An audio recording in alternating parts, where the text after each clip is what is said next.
Ônibus, trens e metrôs são ambientes nos quais as mulheres escutam comentários obscenos, recebem olhares libidinosos, intimidações e até mesmo importunações de teor sexual.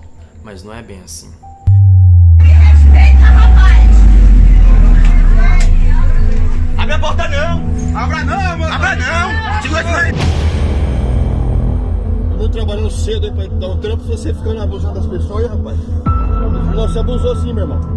Você abusou sim. A menina não ia falar um bagulho desse aí da toa, entendeu? Para as mulheres, são intimidações, agressões e lesões aos seus direitos de imagem e intimidade. Nossa equipe buscou no Terminal de Integração André Maggi opiniões de usuários do transporte público. A senhora já presenciou alguma importunação sexual no transporte público? Eu já presenciei de um senhor de idade numa estudante bem novinha. E no momento, como que a senhora viu essa situação? Como que a senhora enxergou? Eu fiquei observando, né, pra ver até que ponto ele ia, né?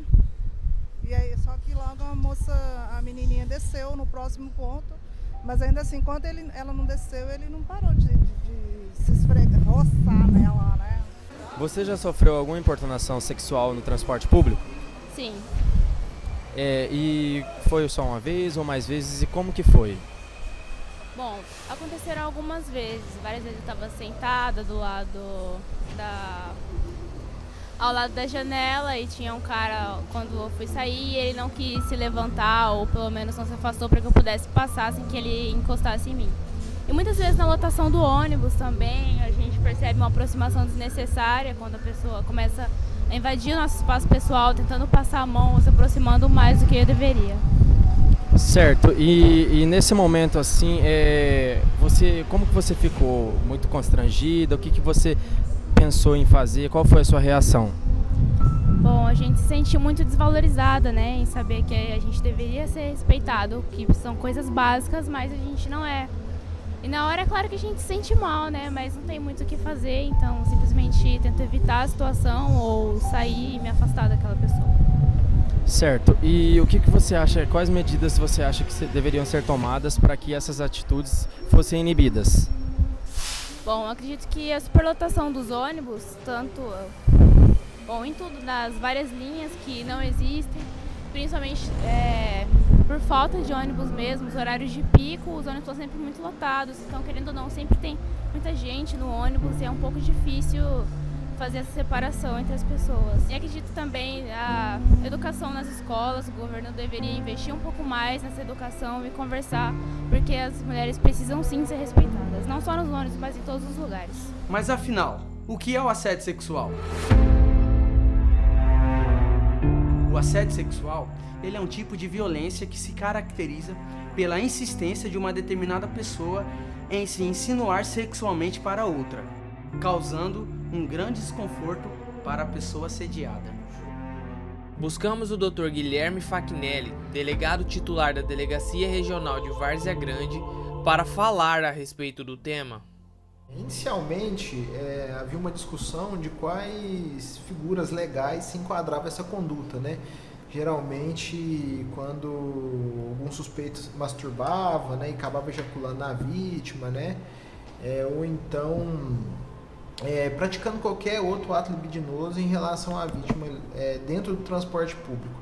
Primeiramente se falava a questão de estupro e tal, né? Mas como não tinha violência ou agrava ameaça, né? Acabava sendo tipificado a conduta como uma contravenção penal prevista no artigo 68 da Lei de Contravenções Penais, que falava que importunar alguém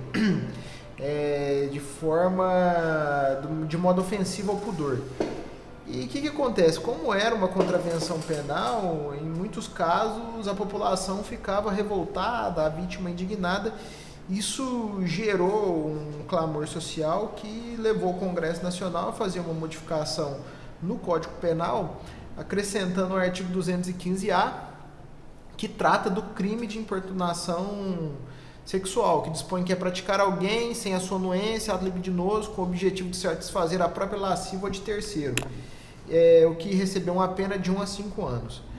Então, se for um caso de condução em flagrante, a Polícia Militar conseguiu fazer a prisão, ou qualquer do povo, né, ou a Polícia Civil, fazendo a prisão em flagrante, é conduzido para os plantões metropolitanos, seja em Cuiabá ou na cidade de Várzea Grande. A partir disso, em razão da pena de 1 a 5 anos, a PF, auto de prisão em flagrante, não tem nem fiança por parte do delegado na delegacia, né? Em sede flagrancial.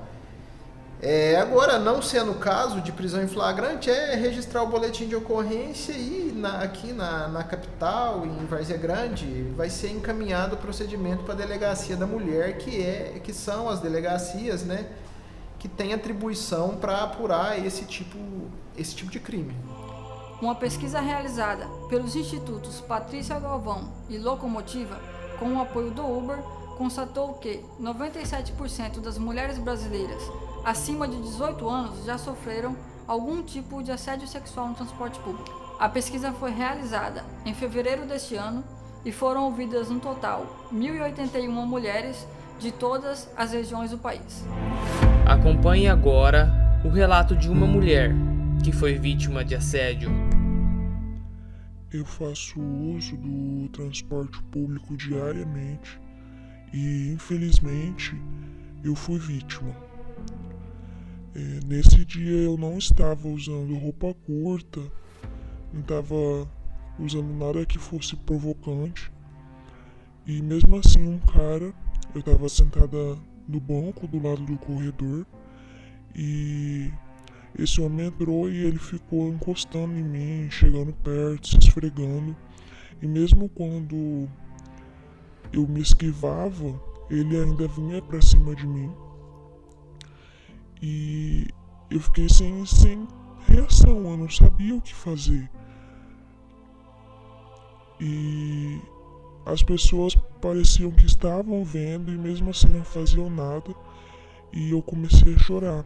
Quando eu comecei a chorar, chamou a atenção. E uma moça viu e veio me perguntar. Nessa hora, ele saiu de perto. E ele desceu no próximo ponto e as pessoas ficaram tentando me acalmar, tentando conversar comigo, saber o que aconteceu, mas eu não conseguia explicar o que estava acontecendo, porque foi uma situação muito constrangedora. E infelizmente ninguém está isento de passar por isso. Eu ainda faço uso do transporte público, mas eu tenho medo. Eu fico atenta com as coisas que acontecem, eu observo, tenho medo, não gosto de sentar perto de homens por conta de toda essa situação que eu já passei. Ficou um trauma.